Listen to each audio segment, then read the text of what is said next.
We're back in Fox Labs. N0JY, Jerry here. I've got the engineering model, which has got some of the components for Fox-1E.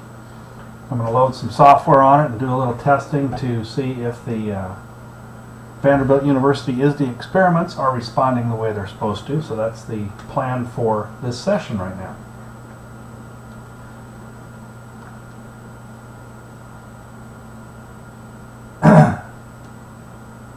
Pardon me.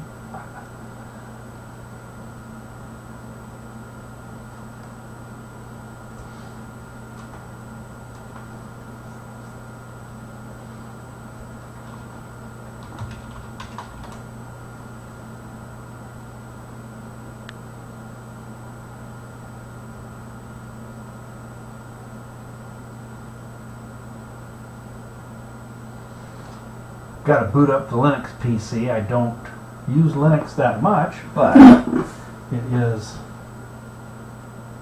needed for loading the software on the IHU.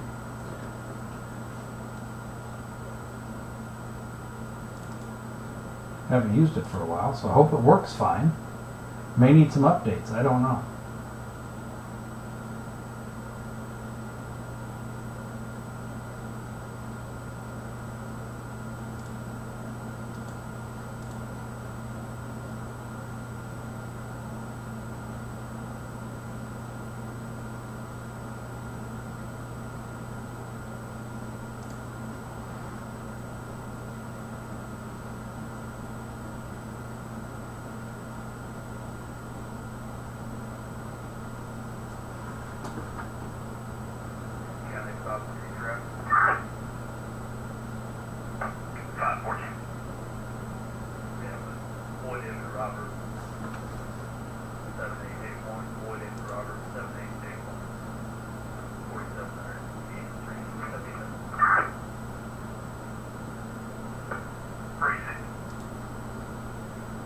Well, let's see. The serial port terminal doesn't seem to want to run.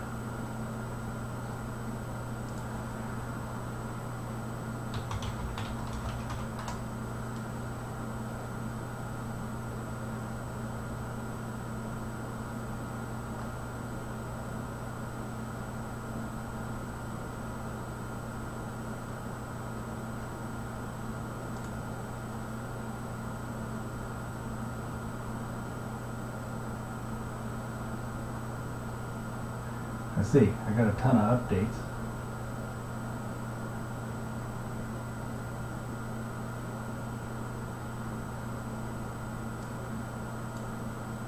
I don't know if that's necessary for what I want to do or not.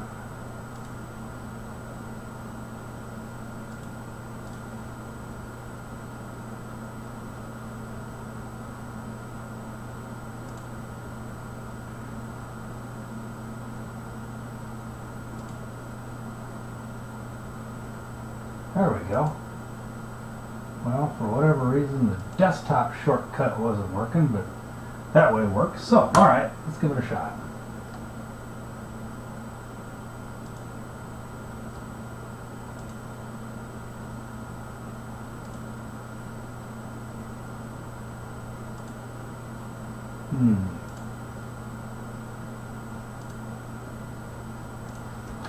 Says it can't find the terminal. TYS is 0. So, okay, I guess I'll have to play with it a little bit.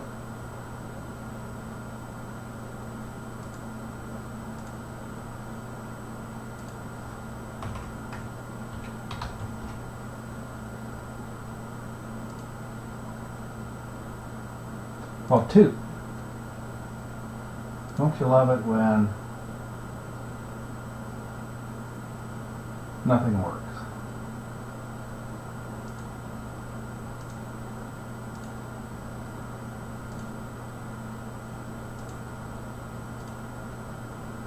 Permission denied. Denied. I guess I probably need some kind of pseudo authority or something like that, huh?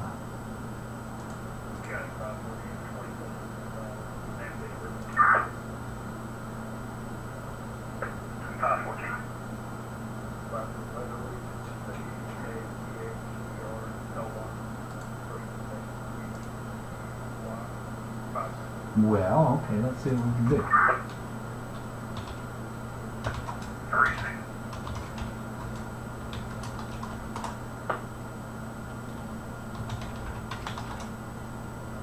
Aha.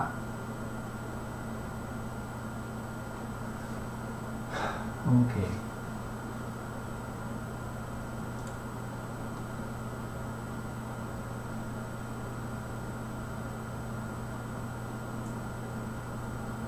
So I bet this is exciting.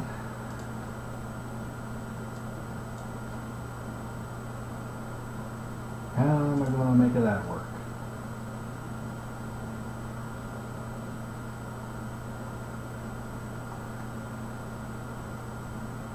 Gotta find GK term, huh?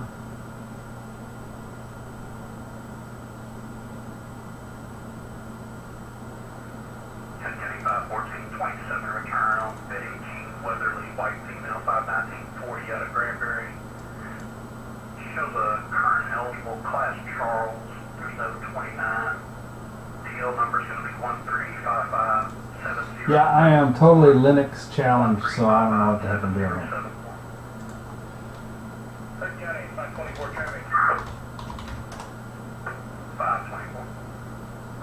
George Victor X-ray 9224.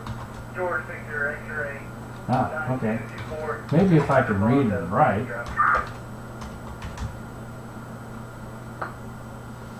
That would make it a little bit better. Let me turn down the scanner for you. And let me see then. It said, yes, a GTK term is what it's called. Dash C, Fox. Oh, yay. Okay. All right. Perseverance. That'll do it every time. Computers is computers, right? Sounds good anyway. Okay, so we're into the bootloader. Now I need to boot it up.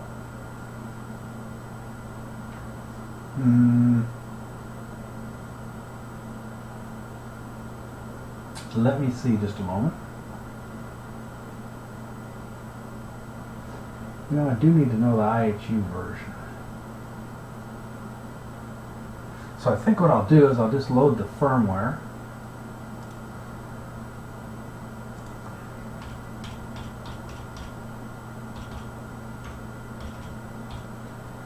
We will load the latest. Now, because I have basically a lot of the guts from Fox-1B here still, with, specifically the transmitter and receiver, I need to load Fox-1B software, RadFxSat. Otherwise, if I put some Fox-1E software on it, because that's got the linear transponder, it's might want to try to say something to the radios here, but that it doesn't like, and I don't want to, you know, crash it trying to do that. So, because the Vanderbilt experiments communicate in the same way that they did with the other satellites, because we use a common ICD for them, loading the Fox-1 software should work fine. Or, excuse me, the RadFxSat Fox-1B software. And I'm a little bit rusty. I haven't been on the air here for a while, huh? So I just downloaded it. Now all I have to do is remember what the version was.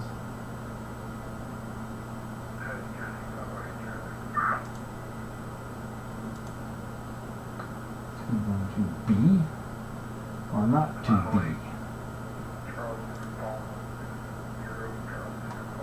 Huh, I thought it was, yeah, there it is, 2.2D. There we go, alright. So, we'll load 2.2D.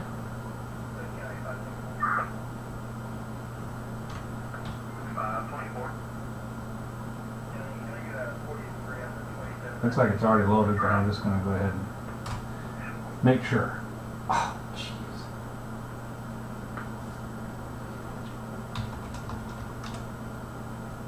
Okay. Yep, pretty rusty.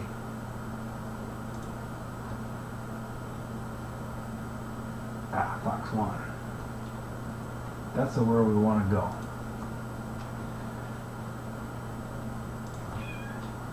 Hey, Kitty wants in.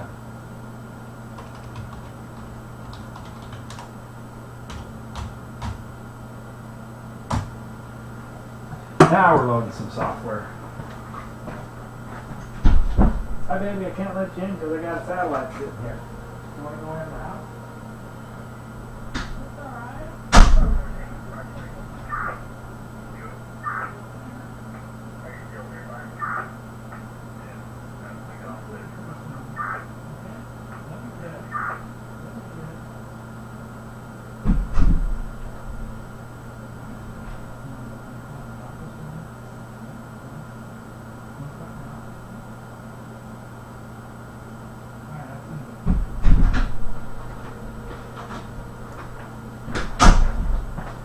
Yeah, kitties like to jump up on desks, and desks with satellites on them, not good, right? Okay, so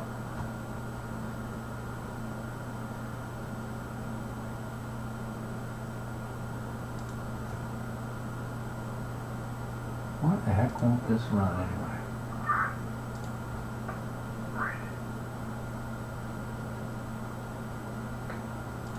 I don't know. Just doesn't do anything. Alright, so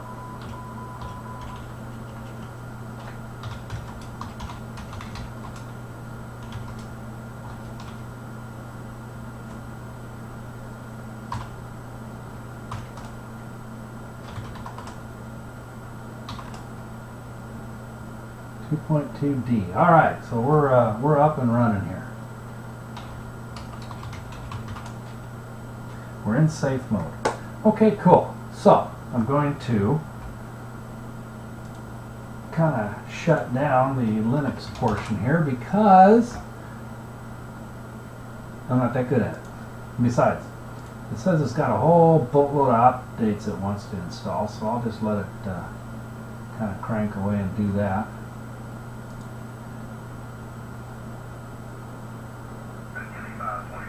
While I pop back over to, oh yeah.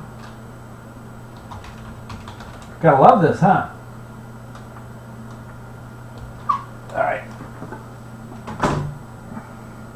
So, while that's thinking about all that, I can go back over here to Windows, and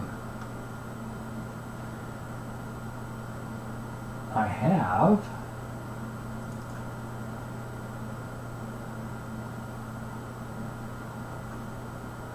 well, first I have to plug it into Windows, and then there we go.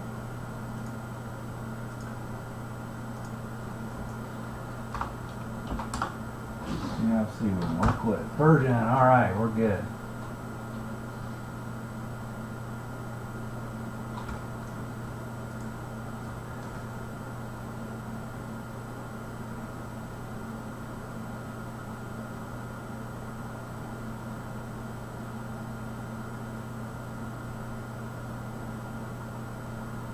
So, everything's up and running in safe mode.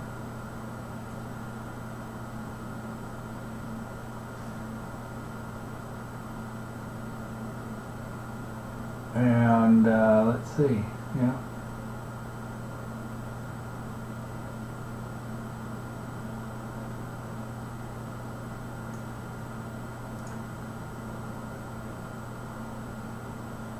Real-time telemetry. I don't know if you can see this on the camera or not. No, the camera doesn't really point at the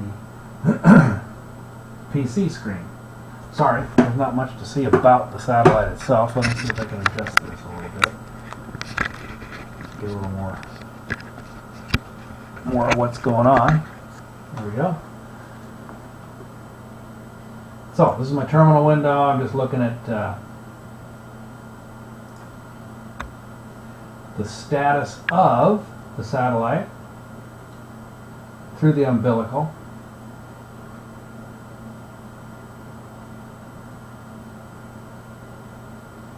And everything is looking good right now. So, what I believe I will do is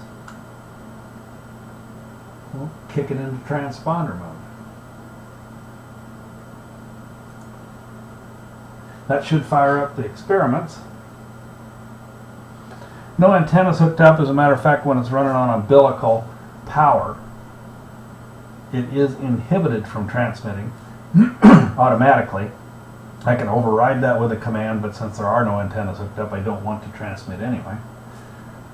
Just want to look at the telemetry and see if it tells me that it thinks the experiment's working all right.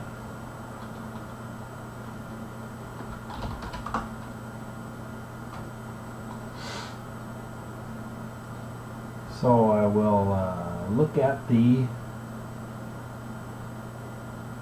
radiation telemetry. It says the experiment is reported as not failed. That's good. The experiment is turned on. That's good. The parts about the packet delimiter, if you can even see it on the screen there, as invalid. That is correct because I'm not running it in buffered mode right now. It's just in regular telemetry mode. So that's looking good. And that's about all I have to do with it tonight.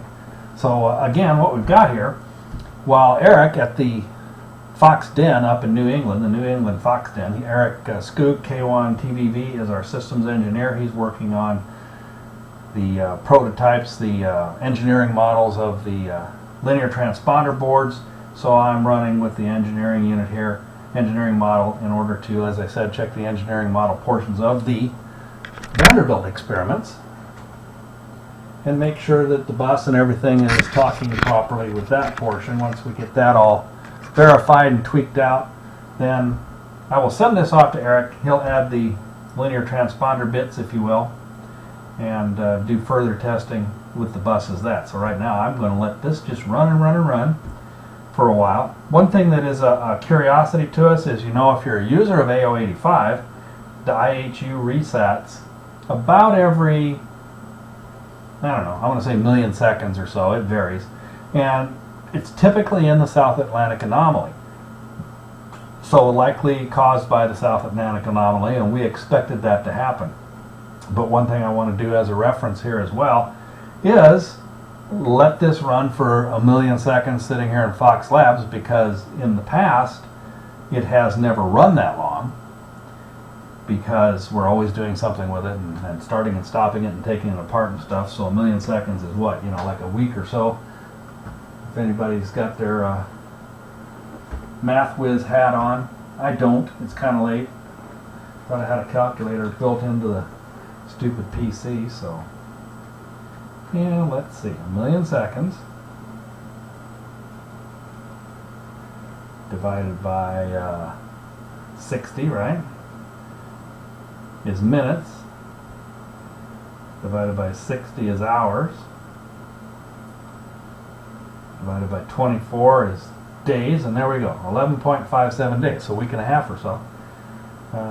Today's the 22nd, so on the 33rd, or around April Fool's Day, first week of April, I'll see if it has reset by itself. Otherwise, really, nothing to do but let it sit there, crank along, make sure all the experiment systems are working okay. So, short video. Started out kind of weird, huh? Because, yeah, I'm not a Linux expert, don't claim to be, and but like I said, you can find your way through anything if you want to, huh? 7.3 for now. Don't forget, support AMSAT. We've got 3 satellites waiting to go. We've got Fox-1E, RadFxSat right here, waiting to be delivered in June or so of this year. We've got Fox-1, whoops, wrong sequence. Fox-1 Cliff and D right here. And I guess you can kind of see this Pelican case there. So there they are. Cliff on the left, Delta on the right. Waiting for their delivery and integration as well. Kept in the anti-static bags to keep them clean. Only charged once in a while through a small opening in the bag. And here's the batteries for Fox-1E. These are the Sanyo Cadmica NiCad batteries that we use. KR 1400 AE, 1400 milliamp hours. Match set, courtesy of Everett Yost at Batteries America. He's sending those off to Bob Davis soon. Bob Davis is our mechanical engineer. He'll put the wrappers on them for the heaters, which you can see through the window here. See that kind of goldish looking stuff? We wrap them in battery heaters so that we can heat them if we need to keep them above 0C for charging.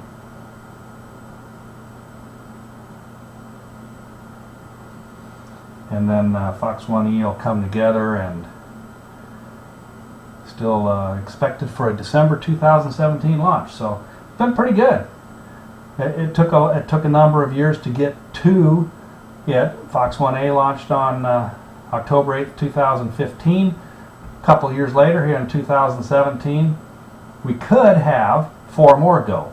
Launches kind of come and go, fall down a little bit, so I'm going to say by maybe first quarter 2018, we would have 4 more in the air, and then that's basically the Fox project right there. And then we're working on lots of other cool ideas and things, so we'll be back for more, or with more, on that. I guess that's good for now. 7-3, have a good night.